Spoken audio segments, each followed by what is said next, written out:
So it feels like everyone I know is having a baby or already had a baby. And the main question I'm getting is basically, Tommy, what can I do to set my kid up so they have opportunities that I basically didn't? And by the way, that's amazing, because no one helped me when it came to my student loans, my first car, my first house. And by the way, if someone did help you, which are your parents, that is awesome because that's the entire point of what we're trying to achieve.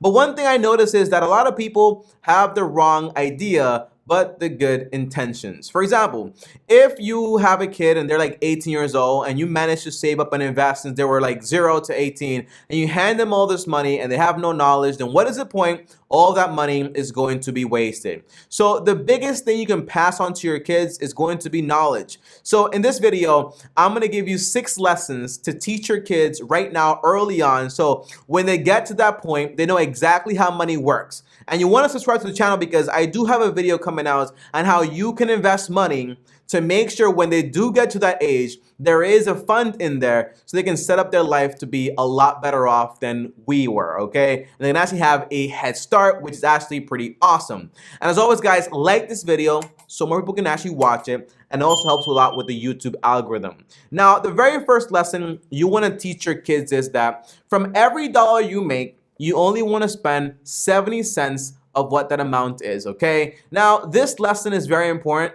because from an early age to adulthood, we have this idea and this instinct that whatever you make, you kind of want to spend automatically. So that's not good because a lot of people get into the habit of saying, well, I'm actually going to spend 120% of everything I make. So I'll spend what I have and I'll spend, for example, on a credit card too. But if you teach your kids early on how to only spend 70% of the money they make or the money you give them, that will automatically teach them how to save some money on the side. And when you get the obvious question kids always ask is basically, why do I have to only spend 70 cents out of a dollar, daddy or mommy? The answer is simple, because if you spend all the money, you won't have any money left.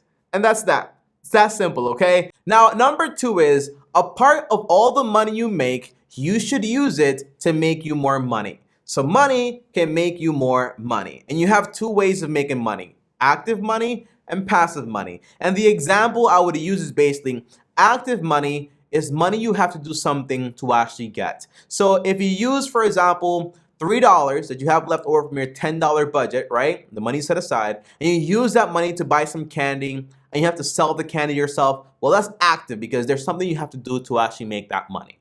Passive would be you use your money to lend it or buy something that basically gives you money automatically. For example, instead of me going ahead and buying the candy, I lend my $3 to Ted. Ted buys his candy, sells it, and gives me a portion of the profits. It's that simple, okay? Now, you might be asking me, Tommy, what are some ideas here of businesses and things I can tell my kids to actually start practicing this? The answer is I wouldn't go automatically over to stocks and bonds and real estate because it's kind of big, right? So it can be as simple as, for example, hey, let's buy some vending machines, some pinball machines, something that's like simple enough for them to actually understand, because at the end of the day, your kid's probably not going to be super rich like right off the bat, right? But you're trying to teach them these lessons. So it's not really about like doing physical things. It's more about just doing things that they can kind of understand, whether it's like a little vending machine business, whether it's, for example, buying candy and selling it forward, whether it's, for example, going to garage sales and buying things, selling it on eBay. Those are very simple things can basically get, okay? But just going ahead and say, hey, buy this stock.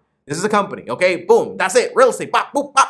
The answer is it's probably not the most effective way to teach your kid, okay? Now, number 3 is a part of all you make, you should have fun with. Now, this is something that I didn't learn until much later in my life because I thought that all the money I had, I could do whatever I want with it. But in reality, you should teach your kids that whenever they have some money, a part of that money they should take and use it to buy and have fun whatever they want. Now, you have 2 options here. You can use that money immediately to buy something you want right away, like chocolate, Or you can save that money over time and basically use it to buy, for example, a PlayStation or whatever your kid basically wants, right? So it teaches them also delayed gratification, which a lot of adults basically don't have. And that is a powerful thing.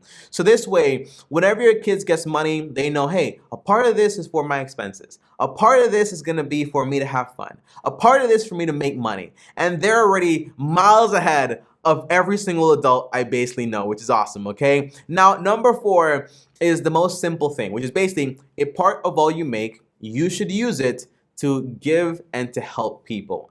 And the simple explanation is there are people out there that need help, and with some of your money, you can basically help them out. And usually kids kind of understand that right away, okay? If you gotta go even deeper, you can go deeper, but the idea is, hey, a part of all you make, even if it's a small part, you should use it to start giving to people, to help other people. That's it, okay? Not that crazy with number 4. Now, number 5 is a part of what you make should just be saved just in case. And the most simple explanation is you should have a rainy day fund.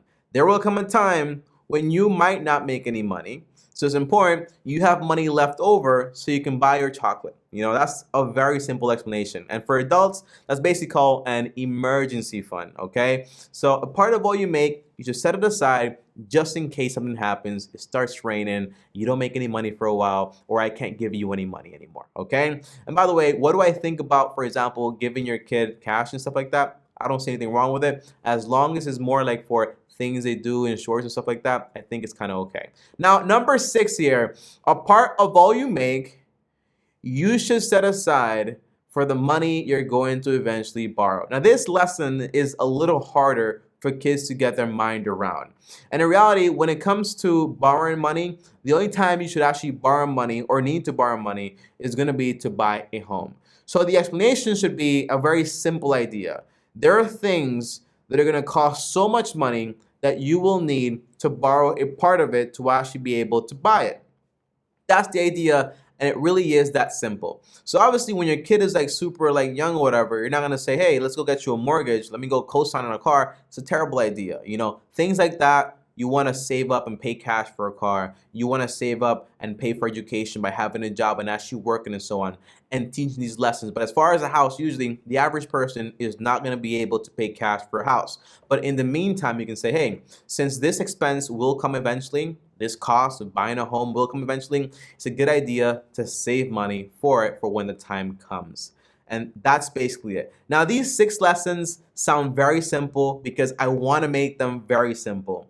But these are lessons that if you teach a kid or if you teach an adult, their whole life can basically change. And if I learned this lesson a lot earlier on, I would have learned not to lose my first 10K, not to spend my first 10K, not to borrow over $10,000. A lot of my mistakes were like $10,000 mistakes, and I'm happy it weren't hundreds of thousands of dollars worth of mistakes, okay, because that would have been terrible.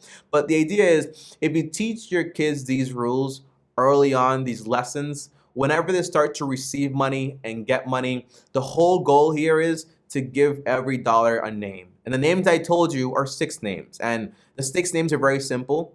You have emergencies, investments, debt, expenses, fun, and charity. But I describe them in a certain way so you can kind of understand it from a very simple point of view. I hope this video actually helps you out, guys. Comment down below if it did. Comment down below I made it, so I know you made it all the way to the end of the video. But more important, subscribe to the channel because I do have another video coming out very soon on how exactly to set up, for example, a 529 account for your kid, a brokerage account, a custodial account, all of this stuff. So you can actually have physical investments that eventually they'll have to help them out in life a lot more. As always, guys, thanks for watching. Like, subscribe, hit the bell to get notified. Up here is another video. Over here is my face. Click and subscribe. And as always, Long Term Team officially out.